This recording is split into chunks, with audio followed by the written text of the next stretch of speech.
오늘 주님 우리를 주님 전으로 불러주시고 이 새벽에 하나님 주님의 은혜를 사모하게 하심을 감사합니다. 하나님 우리가 환경 때문에 눌림을 받지 않도록 성령의 능력으로 나아갈 수 있게 하여 주시옵소서. 오늘 하나님 말씀하여 주셔서 우리의 잠자고 있던 영혼들을 깨워주시고 교회가 새 힘을 얻게 하여 주시고 하나님 주님 때문에 우리의 삶이 형통한 인생들 될 수 있도록 오늘도 함께하여 주시옵소서. 거룩하신 예수님의 이름으로 간절히 기도드리옵나이다. 오늘 시편 119편 113절에서 128절까지의 말씀입니다. 시편 119편 113절에서 128절인데요. 오늘 120절까지만 같이 읽어보겠습니다.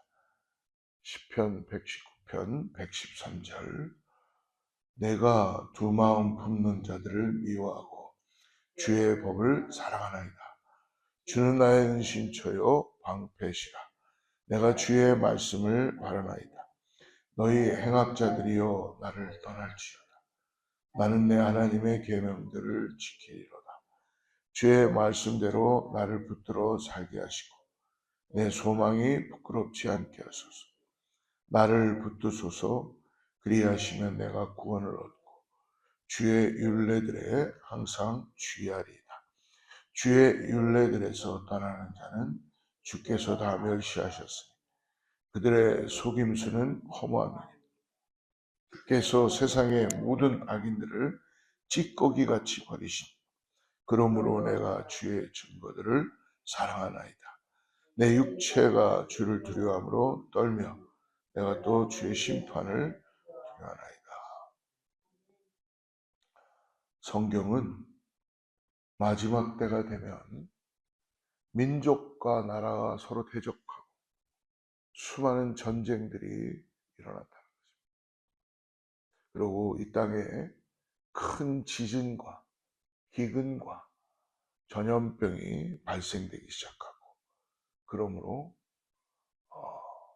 천재지변이 변화되며 하늘에 징조가 나타난다라고 말씀해 주셨죠. 우리가 지금 사는 이 세상이 지금은 딱 마지막 때로 가는 것 같은 거를 여러분 우리가 잠깐 성경을 보면은 우리가 인정하지 않을 수가 없습니다. 어떻게 보면 지금 시대는 여러분 어제와 다른 오늘을 맞이하게 되는 걸 여러분들 볼 수 있을 것입니다. 사람들마다 서로를 위하는 마음보다 혼란과 기근과 그리고 어떤 가치의 기준이 뒤바뀌기 시작하죠. 이전에 옳았던 것들이 지금은 잘못되어 있고 이전에 잘못되어 있던 것들이 지금은 옳아지는 그러므로 진리가 왜곡되고 사람마다 자기 생각이 옳다 하죠. 그리고 얼마나 사람들이 남을 배려하지 못하는 그러다 보니까 갈등이 더욱 첨예해지는 시대에 살고 있습니다. 교회도 우리가 정신 차리지 못하면 똑같은 상황에 놓여지게 돼요. 왜? 우리는 하나님을 감정으로 섬기는 게 아니라 영으로 따라가는 줄 믿습니다. 근데 이 감정과 혼으로 자꾸 우리가 뭘 하다 보면 거기에는 하나님의 인도하심이 나타나지 않아요. 그렇기 때문에 세상은 점점 어두워지고 진실한 하나님의 사람으로 살아가는 일이 더욱더 어려워지게 된다는 거죠. 그러니까 지금은 그냥 그리스도인이라는 타이틀만 갖고 사는 것뿐이지 진정한 참된 그리스도인으로 살다 보면 세상에서 인정도 안 되고 복음대로 살라다 보니까 힘들어지는 그런 인생 가운데, 이럴 때일수록 우리는 구원받은 성도의 삶의 기준이 무엇인지를 정확하게 알고 흔들리지 말고 감정과 기분과 환경에 따라서 신앙생활하지 말고 하나님의 영을 쫓아서 하나님을 쫓아 마음과 뜻과 정성을 다하여서 구원받은 자로서 당당하게 믿음을 가지고 살아가야 될 줄 믿습니다. 오늘 그러므로 우리는 기준이 무엇이 되어야 되는가? 하나님의 말씀이 내 삶의 기준이 됩니다. 말씀으로 회복돼야지만이 우리의 영혼이 정말 풍성해지고 은혜 가운데 나아가는 줄 믿습니다. 우리가 읽었던 시편 110편 113절부터 다 읽질 않았지만 120절까지는 오늘 시인의 뜨거운 사랑과 그 말씀을 기준으로 살아가려는 아주 결연한 다짐이 우리들에게 전해지고 있습니다. 오늘 본문의 이 시인은 말씀을 떠난 자들을 단호하게 거절합니다.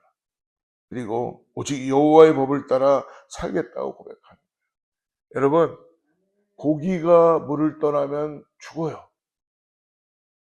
근데 요즘은 희한한 세상이 돼서 변질된 고기들이 많아서 물을 떠나서도 잠깐은 사는 것 같더라고요. 근데 결코 살지 못하죠. 여러분, 우리도 하나님의 품을 떠나서 하나님의 말씀을 따라서 살아가지 못하면 그냥 거적대기만 살아가는 거지 우리의 영혼은 다 피폐해져요. 그러니까 오늘도 말씀을 따라서 승리하시기를 축복합니다. 자녀를 키우는 거나 일터에 가서나 생각하는 거나 사람들을 만나는 거나 모든 것에 흔들리지 말고 흔들리는 사람들이 보여요. 제가 봐도. 안 흔들리는 척하고 있죠. 근데 여러분, 하나님의 말씀을 따라서 살아가는 사람은 광야에다 내놔도 빛이 나는 거예요. 그리고 누가 그 사람을 박수 쳐주지 않아도 자기의 가야 되는 길이 어딘지를 말씀에 따라서 나가기 때문에 오늘도 승리하며 곶가를 부리며 나가는 줄을 믿습니다. 근데 여러분, 그게 우리가 증거가 나타나는 게 어디서 나타나느냐?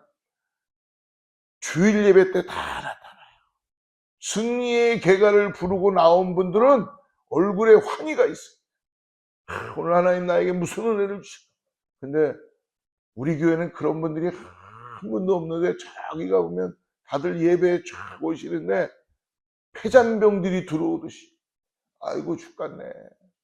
다 그냥 쓰러지다가 그러다가 그냥 생각과 감정으로 내 기분으로 기도하고 싶으면 하고 뭐 말씀 보라니까 오늘 뭐 말씀 안 하고 그러다 그냥 유튜브 하나 틀어놓고 뭐 말씀 누가 잘하는 분이 있다 그러면 그것도 그게 아니라 주님과 함께 살아야죠. 이래도 살고 저래도 살고 오늘 누가 뭐라 그래도 주님과 함께 살고 말씀과 함께 살아야 될 줄 믿습니다. 113절 같이 한번 읽어보죠. 113절 시작. 품는 자들을 미워하고 주의 법을 할렐루야. 두 마음 품는 자들을 인정하고 두 마음 품는 자들을 좋아하고 두 마음 품은 자들하고 결탁하고 두 마음 품은 자들을 따라가고가 아니라 뭐라 그래요 지금? 미워하고 그리고 두 마음 품은 자들을 미워하고 내가 독해서 주의 법을 사랑해라. 할렐루야. 주의 말씀을 사랑하라는 거예요. 그래서 이 두 마음은요 하나님과 세상 사이를 오락가는 마음. 그냥 한 발은 세상에 놓고 한 발은 그냥 주님 앞에 이렇게 걸쳐놓고 있다 보면 나중에는 어떻게 돼요? 이 발이 못 버티니까 쫙 벌어지죠. 결국은 어딘가로 선택을 해야 되는 상황이 되는데 많은 사람들이 세상으로 왔다 갔다 한다는 거죠. 겉으로는 신앙인의 삶을 사는 듯 보이지만 속으로는 여전히 세상의 방식, 자기의 욕망을 따르는 사람. 여러분, 하나님의 말씀은 방망이 같아요. 하나님의 말씀은 우리의 심령을 쪼개고, 아시죠? 우리를 찌르고. 그러니까 우리가 육신을 갖고 사니까 어떻게 해요? 하나님의 말씀이 내 귀에 즐거운 것만 듣고 싶어요. 그러니까 주일날 오셔도 나하고 안 맞는 말씀이면은 안 들어가요. 목사님, 내 귀에 즐거운 나를 간질간질 해주는 말씀만, 그냥 수박 겉핥기 하는 것만 해주세요. 근데 우리 하나님의 말씀이 그렇습니까?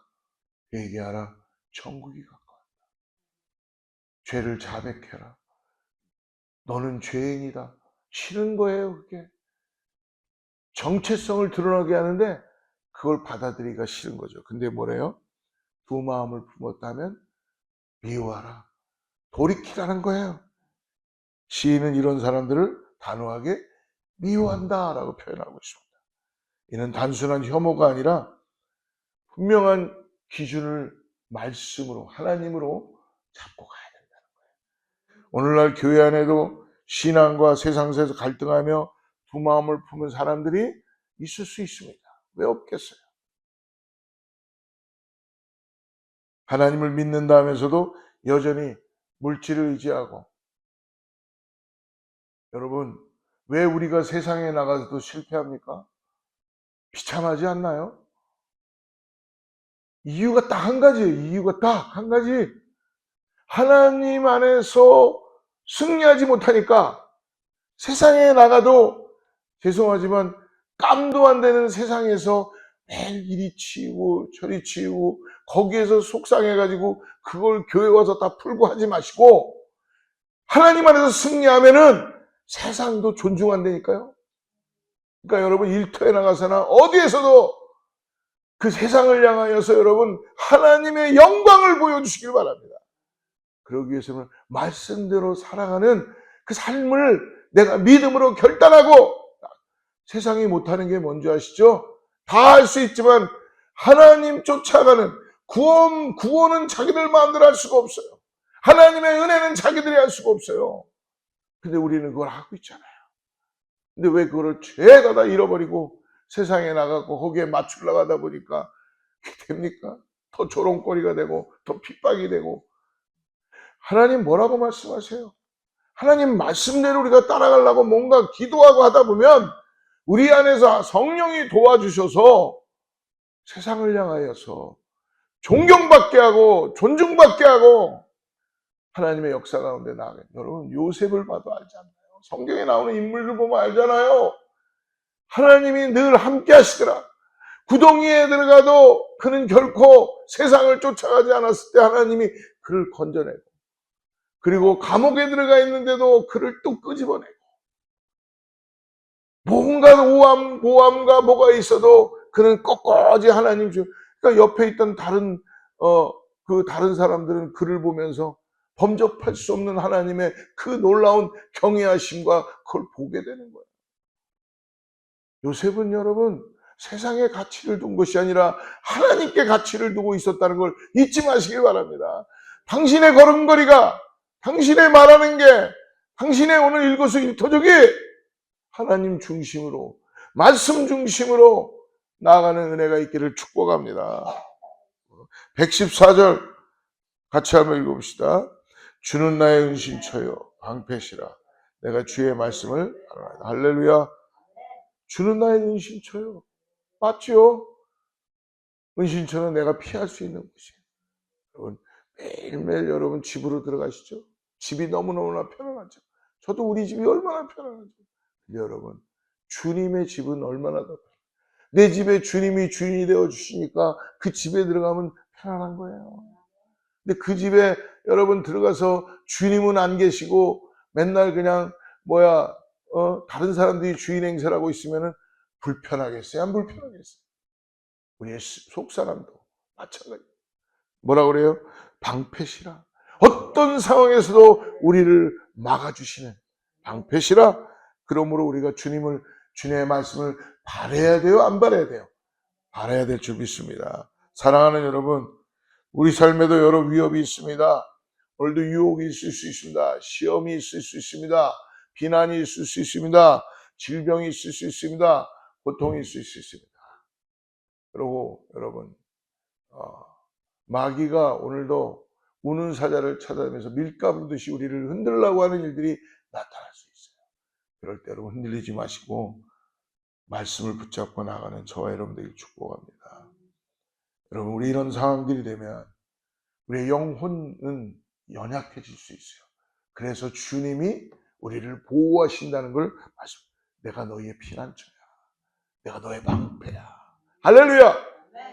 115절 이렇게 선언하죠. 같이 읽죠. 시작. 너희 행악자들이여 나를 떠날지어다. 나는 내 하나님의 계명들을 지켜. 아주 강력한 결단. 오늘 여러분, 주님이 아닌 사람들이 여러분에 와갖고 여러분들을 이렇게 밀가부르듯이 현혹시킵니다. 여러분, 당장 떠나라 그러세요. 여러분, 그런 사람들하고 절대로 같이 밥도 먹지 마세요. 밥은 먹으세요. 밥은 먹는데 마음을 같이 하지 마세요. 오늘 그런 사람들이 우리 주위에 많이 있을 수 있다. 악을 행하는 자들. 여러분, 사람이 주님을 떠나면 여러분 얼마나 악한지 아십니까? 요즘 세상을 보시면 하잖아요. 다 괜찮은 것 같죠? 근데 여러분, 요즘 세상은 죄송하지만 하나님 떠나면 표현이 어떤지 보면 다 믿을 사람 하나도 없어요. 누구를 믿어요? 그리스도의 사랑이니까 그냥 서로 하는 거지, 하나님만을 믿고 따라가는 우리 모두가 되길 축복합니다. 여러분, 그래서 여러분, 하나님의 사랑으로 다가가는 우리 모두가 되기를 축복합니다. 나는 내 하나님의 명령에만 순종하겠다. 116절, 117절 같이 읽죠. 간절한 기도입니다. 주의 말씀대로 나를 붙들어 살게 하시고 내 소망이 부끄럽지 않게 하소서. 나를 붙드소서. 그리하시면 내가 구원을 얻고 주의 율례들에 항상. 할렐루야. 간구하시는 우리 모두가 되길 축복합니다. 오늘 시인은 자기의 결단이 완전하지 않음을 알고 있어요. 그래서 어떻게 합니까? 오직 하나님의 도우심만이 나를 붙들 수 있습니다. 나를 살게 할 수 있습니다. 그러니까 전적으로 뭐예요? 나를 의지하지 않는. 오늘 우리 자신들을 의지합니까? 여러분, 안개 같은 인상을 살고 있는데 저도 제 앞에 저 문 열고 나가면 내 마음이 어떻게 변할지 모르고 무슨 일이 벌어질지 몰라요. 우리는 여러분 연약한 존재예요. 근데 오늘 우리가 기도하잖아요. 나를 붙들어 주시고 나를 지켜주시고 나를 인도해 가시는 하나님께 간절히 내 소망이 부끄럽지 않게 해주세요. 하나님, 여러분, 하나님의 소망으로 우리를 채워주신 걸 믿으시기 바랍니다. 소망까지도 하나님께서 우리에게 허락해 주시는 거예요. 그러므로 더욱 간절히 하나님의 도우심을 구하는 사랑하는 성도님 되기를 축복합니다. 여러분, 하나님의 은혜가 없이는 우리는 오늘 한 발짝도 걸어갈 수 없어요. 하나님의 은혜가 없이는 우리는 찬양할 수 없어요. 하나님의 은혜가 없으면 여러분 우리는 사람들과의 관계도 하기 힘들어요. 하나님의 은혜가 있기 때문에 우리의 모습에서 여러분 웃음도 있고 기쁨도 있고 찬양도 있고 기도도 있고 삶의 질이 풍성해지는 걸 믿으시기를 축복합니다. 120절 같이 읽죠. 내 육체가 주를 두려워함으로 떨며 내가 또 주의 심판을 두려워한다. 시인은 하나님의 공의 앞에서 어떻게 합니까? 함부로 하지 않겠다는 거예요. 두려워 떨겠다는 것입니다. 사랑의 하나님만을 말하는 것이 아니라 공의로 심판하신 하나님에 대한 경외심을 잃지 말아야 한다. 이유가 뭡니까? 사람들이 하나님을 사랑의 하나님으로 표현해줘요. 하나님은 여러분 공의의 하나님이십니다. 하나님 앞에 경외함을 가지고 살다 우리의 인생을 함부로 여러분 던지면서 살 수 없다는 겁니다. 오늘 하루 여러분 진정한 신앙의 근본은 뭐예요? 하나님을 경외하는 거예요. 하나님을 높여드리는 겁니다. 내 앞에 하나님이 나와 함께 하신다. 보좌에 계신 하나님이 나를 인도해 가신다. 말씀을 통해 여러분 어떠겠어요? 세상에 여러분 부장이 나를 불러도 아이고 부장님하고 가는 게 우리들 아니에요? 직장에서 뭐 나보다 어저께 온 사람 하루 일찍만 온 사람만 봐도 그냥 어쨌든 뭐 당신이 나보다 하루 일찍 왔으니까 내가 대우해 주지 하는 게 인간들의 가지고 있는 법칙 아니에요? 우리를 창조하시고 천지를 만드신 하나님이 나와 함께 계신데 왜 그 앞에서 우리는 경외하지 못하나요? 왜 우리는 그 앞에서 그냥 계신지 안 계신지도 모르고 내 멋대로 살고 그러려고 하는 건가요? 오늘부터 하나님의 경외하심을 여러분 다시 기도하시기를 축복합니다. 하나님을 경외하고 하나님을 여러분 만홀히 여기지 마시고 하나님을 정말 의지하고 나가는 저와 여러분들에게 축복합니다. 사랑하는 성도 여러분, 우리의 마음을 한번 점검해 봅시다. 혹시 내 마음에 오늘 시편의 이십 기자가 얘기했던 두 마음을 품고 있지 않은가. 네, 한번 우리 자신들을 점검해 보고 하나님의 말씀을 진심으로 사랑하고 있다. 나는 하나님을 정말 경외하고자 하는 그 마음을 결단을 하고 있는가. 세상의 기준이 아닌 말씀을 기준으로 삼고 있고 나에게 주신 이 공동체 가운데 그리스도의 놀라운 은혜로 함께 나누고 있는가. 우리 모두 그 말씀 앞에 결단하고 말씀의 능력으로 살아가는 오늘 모든 성도들 되기를 주로 축복합니다. 기도하겠습니다. 사랑의 하나님 아버지 감사합니다. 오늘 주님의 말씀을 깊이 사랑하여 날마다 묵상하게 하시고 하늘의 지혜를 얻게 하여 주시옵소서. 어두운 세상에서 말씀의 빛을 따라 순종함으로써 악한 길을 피하게 하여 주시옵소서. 고난 중에도 하나님의 말씀을 영원한 기업과 오늘 나의 삶의 기쁨으로 삼을 수 있도록 의의 면류관을 향해 소망을 가지고 오늘을 살아가게 하여 주시옵소서. 오늘 사랑하는 성도님들이 새벽을 깨며 나왔습니다. 하나님, 오늘 은혜를 더하게 하시고 우리 심령을 주님께 맞추고 나가는 귀한 복된 날 되게 하여 주시옵소서. 거룩하신 예수님의 이름으로 간절히 기도드리옵나이다. 다시 만나 새로운